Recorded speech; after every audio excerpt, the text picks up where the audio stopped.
دیکھیں، ایک خوش آئند بات ہے کہ 8 فروری کو الیکشن کے انعقاد کے متعلق نوٹیفیکیشن ہونے جا رہا ہے، لیکن یہ خوش آئندی ایکچولی خوش آئند بات نہیں ہے۔ یہ ہمارے لیے ایک شرم کا مقام ہے کہ ہم ایک خود مختار ریاست ہونے کے ساتھ ساتھ، ایک آئینی حکومت ہونے کے ساتھ ساتھ، ایک آئینی حکمرانی کا حق جتلانے کے ساتھ ساتھ ہم آئین کی پامالی کر رہے ہیں۔ آج پریکٹیکلی آئین کاغذوں میں موجود ہے لیکن معطل ہو چکا ہے۔ آج بنیادی حقوق آئین کے اندر لکھے ہوئے کاغذوں میں موجود ہیں لیکن معطل ہو چکے ہیں۔ آج آپ کی جمہوریت بظاہر موجود ہے لیکن معطل ہو چکی ہے۔ آپ یہ دیکھیں کہ آج یہ پریزیڈنٹ اگر سیٹ ہو جاتا ہے کہ جناب جب چاہیں آپ الیکشن کرا لیں، یعنی وہ کیئر ٹیکر سیٹ اپ جو 2 سے 3 مہینے سے زیادہ نہیں کام کر سکتا، اس کے بعد ان کانسٹیٹیوشنل ہے۔ اگر یہ کانسٹیٹیوشنل ڈکلیئر ہو جاتے ہیں، یعنی 8 فروری کا مطلب ہے کہ 13 مہینے بعد پنجاب اور کے پی کی حکومت کے الیکشنز ہوں گے صوبائی اسمبلیوں کے۔ اسی طرح نیشنل اسمبلی کے جو الیکشنز ہیں یہ 6 مہینے کے اندر ہوں گے۔ اسی طرح 2 صوبے سندھ اور بلوچستان کے بھی 6 مہینے میں ہوں گے۔ تو مجھے یہ بتا دیں کہ آئندہ کے الیکشنز کے لیے کیسے ہم یہ تصور کر لیں کہ اگلا الیکشنز وہ 13 مہینے کی بجائے وہ 3 سال یا 13 سال پہ چلا جائے۔ اور بدقسمتی کی بات یہ ہے کہ آپ کے اپوزیشن لیڈر نے کہا تھا کہ اگر 10 سال بھی الیکشن نہیں ہوتے ہیں تو کوئی فرق نہیں پڑے گا۔ تو پھر مجھے بتا دیں، اس میں اور ضیاء الحق کے مارشل لاء میں جس نے کہا تھا کہ 90 ڈیز میں الیکشن ہوں گے لیکن 11 سال کے لیے نہیں کرائے، اور اگر اس دوران بیچ میں کرائے تو وہ بھی غیر جماعتی لولے لنگڑے سے۔ لہذا آج آئین پریکٹیکلی معطل ہو چکا ہے۔ میں سمجھتا ہوں کہ ہمارے لیے یہ خوش آئند تو ایز سچ ہے کہ الیکشن کی تاریخ آ گئی ہے، لیکن ذرا سا ماضی قریب میں چلے جائیں۔ صدر پاکستان نے 9 اپریل کی ڈیٹ دی تھی، اس کے بعد سپریم کورٹ نے 1 مارچ کے فیصلے میں کہا تھا کہ with the consultation of president آپ تاریخ دیں۔ پھر الیکشن کمیشن نے پرپوز کی تھی تاریخ 30 اپریل، اور وہ صدر پاکستان نے نوٹیفائی کر دی تھی وہ پنجاب کے لیے، اور اس کے نامینیشن فارمز بھی جمع ہو گئے تھے۔ لیکن پی ڈی ایم کی جماعتوں کی خواہش پہ اور غیر جانبدار رہنے کی بجائے جانبداری کا مظاہرہ کرتے ہوئے انہوں نے از خود پاور نہ ہوتے ہوئے 8 اکتوبر کی تاریخ دے دی تھی۔ پھر سپریم کورٹ میں دوبارہ یہ میٹر گیا، سپریم کورٹ نے 14 مئی کی ڈیٹ دی تھی لیکن اس پہ بھی الیکشن نہیں ہوا۔ پھر 8 اکتوبر کی ڈیٹ ہمارے کان پک گئے سن کے کہ جناب 8 اکتوبر کو الیکشن اکٹھے ہوگا، پھر نہیں ہوا 8 اکتوبر کو۔ پھر صدر پاکستان نے 6 نومبر کی تاریخ پروپوز کی تھی، اس میں بھی نہیں ہوا۔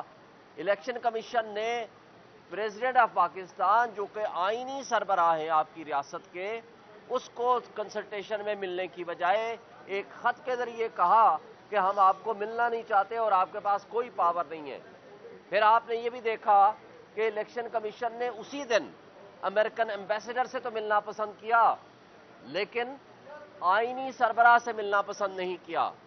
اور اس کے بعد کیا ہوتا ہے، آپ نے دیکھا کہ الیکشن کمیشن نے کہا کہ جناب جنوری میں الیکشن ہوں گے، پھر جنوری کی بجائے اب 8 فروری کی تاریخ بالآخر ان کے درمیان طے ہو گئی ہے۔ لیکن میرا سوال صرف یہ ہے کہ کیا اس بات کی گارنٹی ہے کہ 8 فروری کو بھی الیکشن ہو جائیں گے؟ اس لیے کہ پچھلی 6 تاریخوں پہ کسی ایک تاریخ پہ بھی الیکشن کمیشن نے اور پی ڈی ایم کی جماعتوں نے اور کیئر ٹیکرز نے اپنے آپ کو تیار نہیں کیا اس الیکشنز کے لیے۔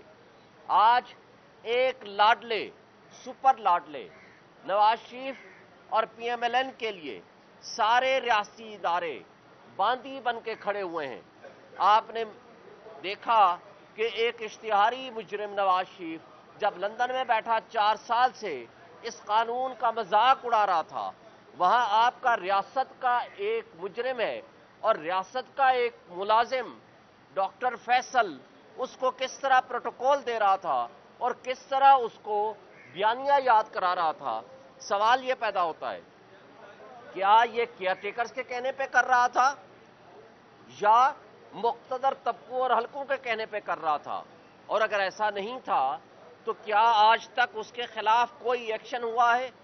پھر جب وہ ایئرپورٹ پہ آتا ہے تو جس طرح اس کے ساتھ سلوک کیا جاتا ہے ایک اسٹیٹ گیسٹ کا، اور جس انداز سے بایو میٹرک ویریفیکیشن کے لیے وہاں جایا جاتا ہے، ادارے جاتے ہیں، پھر جس طرح لاہور میں سی سی پی او اس کو سلوٹ مار رہا ہے اور پروٹوکول دے رہا ہے، مجھے بتائیں اس کے مد مقابل پاکستان میں 100 مقامات پہ پی ٹی آئی نے درخواستیں دیں کہ جناب ہمیں جلسہ کرنے کی اجازت دیں۔ لاہور ہائی کورٹ کے حکم پہ صرف ایک جگہ پہ اجازت ملی، وہ کانا لاہور میں، لیکن وہاں پہنچنے سے پہلے ہی ورکرز کو گرفتار کر لیا گیا۔ جب محسن نقوی سے پوچھا گیا کہ یہ کیوں کیا تو انہوں نے کہا جی ان کا کرمنل ریکارڈ ہے۔ تو بھائی مد مقابل آپ ایک کرمنل کو تو اتنا پروٹوکول دے رہے ہو، اور جو جن کا حق ہے کہ پی ٹی آئی اس وقت بھی سب سے بڑی پولیٹیکل پارٹی ہے، اس میں کسی کو کوئی شک و شبہ نہیں ہے، اس وقت بھی عمران خان سب سے پاپولر لیڈر ہے پاکستان کا، وہ واحد لیڈر ہے جو فیڈریشن کی علامت ہے۔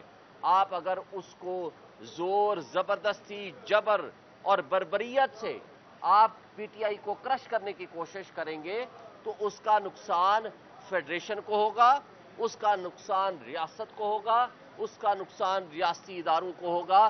آج آپ کی ریاست متحمل نہیں ہو سکتی کہ آپ اس طرح کے مس ایڈونچر کریں یا آپ اس طرح کے ایڈونچر کریں، اس لیے کہ 16 مہینے کی کارکردگی کے نتیجے میں آج آپ کے پورے پاکستان کے 16 مہینوں میں 12 لاکھ سے زائد پروفیشنلز یہ ملک چھوڑ کے جا چکے ہیں، اور دبئی کی تاریخ میں اور پاکستانیوں نے سب سے زیادہ پچھلے ایک سال میں وہاں انویسٹمنٹ کی ہے۔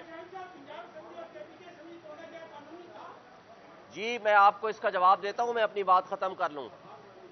پنجاب اسمبلی اور کے پی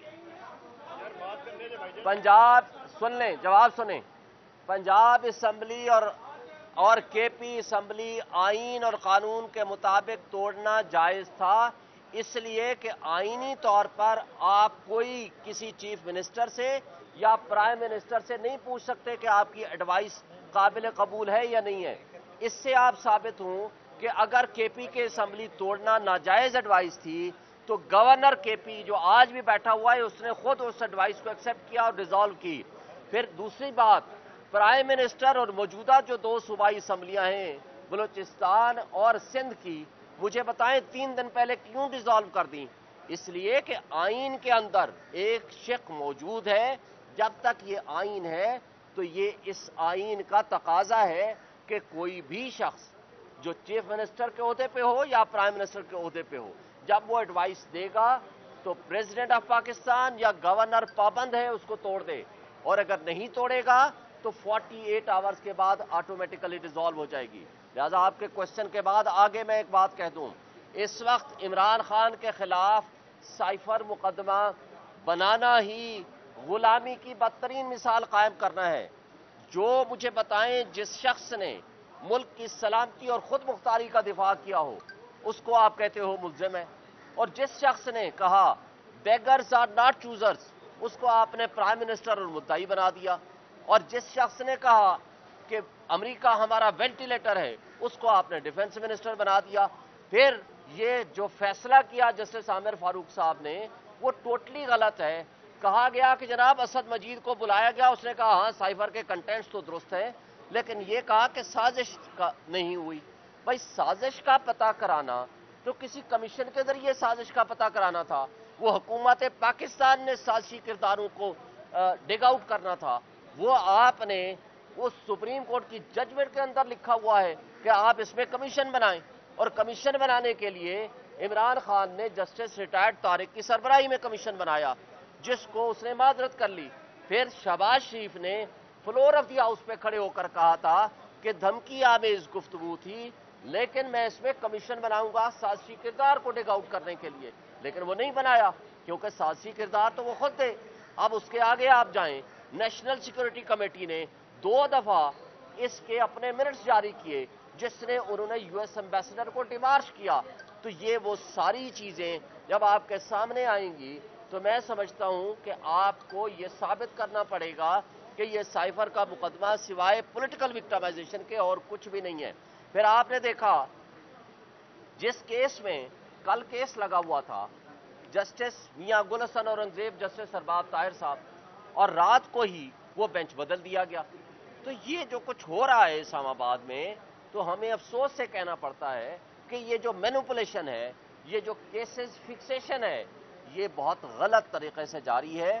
ہماری واحد آس اور امید سپریم کورٹ میں ہے کہ جس ملک میں قانون اور انصاف کا نظام ٹرو سینس میں نہیں لاگو ہوگا تو نہ تو پاکستان میں کچھ سرمایہ کار آئے گا، نہ یہاں سرمایہ کاری ہوگی، نہ معاشی تباہی سے نکلنے کا ذریعہ ہو سکتا ہے. اگر وقت سے پہلے الیکشن کو آپ نے متنازع کر دیا اور آپ نے اس انداز سے الیکشن کرائے، فری اینڈ فیئر الیکشن نہ کرائے، اور کہا جاتا ہے لیول پلینگ فیلڈ، ہمارے پاس تو فیلڈ ہی نہیں ہے.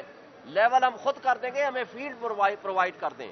لیکن ہم یہ آپ کے ذریعے بتانا چاہتے ہیں پورے پاکستان میں ہم الیکشن لڑیں گے، پورے پاکستان میں تمام ہمارے کینڈیڈیٹس ہوں گے نیشنل اسمبلی اور صوبائی اسمبلیوں کے، اور انشاءاللہ کامیابی ہمارا ہی مقدر ہوگا. فیصلوں کا یہ کہنا ہے کہ تحریک انصاف کی جو بیلٹ پیپر پہ اس کا بلے کا نشان نہیں ہوگا، تو آج کیا آپ سمجھ رہے ہو کہ تحریک انصاف کو الیکشن لڑنے دیا جائے گا؟ دیکھیں، تحریک انصاف کو بلے کے نشان کا جہاں تک تعلق ہے، آلریڈی الیکشن کمیشن فیصلہ کر چکا ہے، لیکن اگست کے فیصلے کو ابھی تک جاری نہیں کیا.